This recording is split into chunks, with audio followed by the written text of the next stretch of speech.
నమస్తే గురుగారు. నమస్తే అండి. ఈరోజు మనం అర్ధాష్టమ శని, అష్టమ శని, ఏలినాటి శని నడుస్తున్న రాశులేంటి?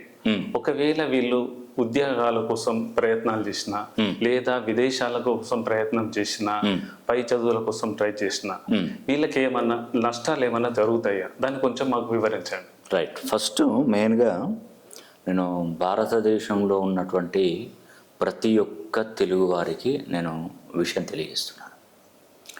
శని ఏంటంటే ఏలినాటి శని, అర్ధాష్టమ శని, అష్టమ శని, కంటక శని ఉంటాయి. ఇవన్నీ ఉంటాయి. ఇవి ఉన్నప్పుడు శని ఏం చేస్తాడంటే విదేశాలకు వెళ్ళాలనుకున్నటువంటి వారు, ఆల్రెడీ విదేశాలలో ఉన్నటువంటి ఇప్పుడు ఏలినాటి శని స్టార్ట్ కాకముందు ఇక్కడ నుండి విదేశాలకు వెళ్తారు. అక్కడికి వెళ్ళిన తర్వాత ఏలినాటి శని మొదలవుతుంది, అర్ధాష్టమ శని మొదలవుతుంది, అష్టమ శని మొదలవుతుంది, కంటక శని వస్తుంది. మరి అప్పుడు శని ఏం చేస్తాడంటే వాళ్ళను అక్కడ ఉద్యోగాలు రాకుండా చేస్తాడు. డెవలప్మెంట్ ఇవ్వడు.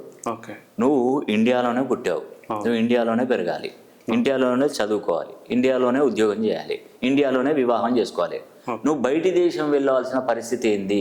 నీ దగ్గర ఏమైనా వనరులు తక్కున్నాయా? నువ్వు కావాల్సిందే అంటే నువ్వు ఇండియాలోనే నీ దేశాన్ని నువ్వు బాగుకోరాలి, నువ్వు విదేశాలకు ఎందుకు వెళ్తావని శని ఆపేస్తాడు. అంతే కదండి. చిన్న ఉదాహరణ, ఇప్పుడు మీకు ఒక సాఫ్ట్వేర్ కంపెనీ ఉన్నది. మీ నాన్నగారు ఒక సాఫ్ట్వేర్ కంపెనీ ఉంది మీ నాన్నగారికి. మీరు వాళ్ళ సన్ కాబట్టి మీరు మీ సాఫ్ట్వేర్ కంపెనీలో పనిచేయకుండా బయటివాడి సాఫ్ట్వేర్ కంపెనీలో పనిచేస్తే మీ నాన్నగారు ఏమంటారు? నిన్ను ఏమంటాడు చెప్పండి? మీరు ఏమంటారు మిమ్మల్ని? ఏమంటారు? మనది వదిలిపెట్టి బయట వాళ్ళ దగ్గర చేయడం ఎందుకు అది అని అంటారు. అంతే కదా. ఇప్పుడు శని కూడా నేను అనేది కూడా అదే కదా. ఇప్పుడు నీకు ఇంత వనరులు ఉన్నాయి, నాదే సాఫ్ట్వేర్ కంపెనీ ఉన్నది, నా దగ్గరనే ఇంతమంది పనిచేస్తారు, నువ్వు ఇదంతా వదిలిపెట్టి బయట విదేశం ఎందుకు వెళ్తావా, బయట వాడి దగ్గర ఎందుకు పనిచేస్తావు అని శని అంటాడు. అదే నిజం. ఎందుకంటే మీకు ఉదాహరణ రూపంలో చెప్తున్నాను. ఏలినాడు శని, అర్ధాష్టమ శని, అష్టమ శని నడుస్తున్నటువంటి వారు ఖచ్చితంగా మీరు ఒక్కసారి నన్ను సంప్రదించాలి.